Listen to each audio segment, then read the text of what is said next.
ਜਿਨ੍ਹਾਂ ਕੋਲ ਹੋਵੇ ਨਾ ਤਾਕਤ ਤੇ ਉਹਨਾਂ ਦੇ ਤਕਰੀਰਾਂ ਨਹੀਂ ਹੁੰਦੀਆਂ, ਉਹ ਤਕਰੀਰਾਂ ਹੁੰਦੀਆਂ ਆਵਾਮ ਦੀਆਂ ਤਕਰੀਰਾਂ ਹੁੰਦੀਆਂ, ਜਿਹੜਾ ਉਲਮਾ ਦੀਆਂ ਜਿਨ੍ਹਾਂ ਕੋਲ ਇਖਤਿਆਰ ਹੁਣ ਜੇ ਕਸ਼ਮੀਰ ਲੁੱਟਿਆ ਜਾਏ। ਫਿਰ ਮੁਅਰਰਿਖ ਲਿਖੇ ਜੀ ਮੌਲਵੀ ਉਸ ਵੇਲੇ ਨਾਮੂਸ ਰਿਸਾਲਤ ਤੇ ਗੱਲਾਂ ਕਰਦੇ ਸਨ ਜਦੋਂ ਕਸ਼ਮੀਰ ਵਿੱਚ ਹਾਲਾਤ ਨਹੀਂ ਸਨ ਠੀਕ। ਤੁਸੀਂ ਆਪਣੇ ਈਮਾਨ ਨਾਲ ਦੱਸੋ ਸਾਡੇ ਕੋਲ ਇਖਤਿਆਰ ਹੈ ਇਹ ਮੌਲਵੀਆਂ ਦੇ ਖਿਲਾਫ ਤੇ ਫੈਸ਼ਨ ਹੈ ਗੁਫ਼ਤਗੂ ਕਰਨਾ।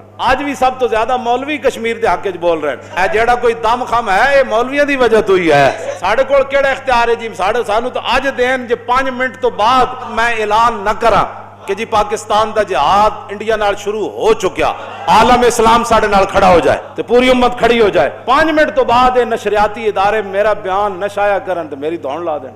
ساڑھے کو تو ہے ہی کچھ نہیں، اسی تو خالی تقریر ہی کر سکتے۔ جناب ساڑھے کو جو کچھ پاور ہے وہ استعمال کرو، اور رب نے تانوں دتی تسی کشمیریاں واسطے وہ پاور استعمال کرو، ناموس رسالت واسطے وہ طاقت استعمال کرو جڑی صدیق اکبر استعمال کی تھی، وہ طاقت استعمال کرو۔ حضرت عمر نے کیا حضرت صدیق اکبر نو انہوں نے کہا بابا ہاتھ تھوڑا رکھو۔ ایک گل کی تھی صدیق اکبر نو حضرت عمر نے جدو آپ نے فرمایا کہ میں مانی نے زکات نو وڈ دینا ہے، انہوں نے کیا تھوڑا جہاں تھوڑا رکھو، چلو یہ نماز تے پڑھ دینا، حج بھی کر دین، روزہ بھی رکھ دین، ایک زکات نہیں دین دے بعد جنہاں نو نبڑ لواں گے وڈے وڈے کام اجے موجود ہیں، پہلے انہاں نال تے لڑیے۔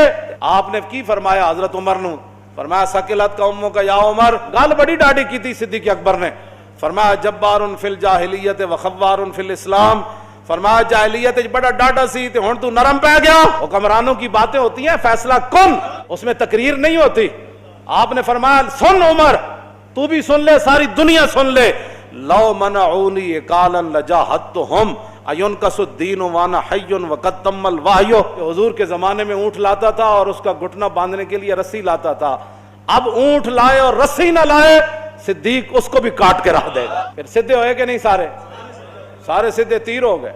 بس اے حکمرانوں کا کام ہوتا ہے، جو رب نے تو دتیاں نے اختیارات دیتے ہیں تے پوچھ بھی تو ہاڑے کول ہونی، ہر بندے دے استطاعت دے مطابق پوچھ ہونی۔ کشمیر دیاں بچیاں، برما دیاں بچیاں، فلسطین دیاں بچیاں، غزہ دیاں بچیاں قیامت والے دن ساریاں چلیاں گئیاں حضور دی بارگاہ وچ، پھر اللہ دی بارگاہ اتھے عدالت لگڑی بڑی ڈاڈی، تو پھر اتھے کی جواب دے ہوگے کہ ہم ان کے ساتھ کھڑے تھے لیکن سے تو کوئی مسئلہ حل نہیں ہونا۔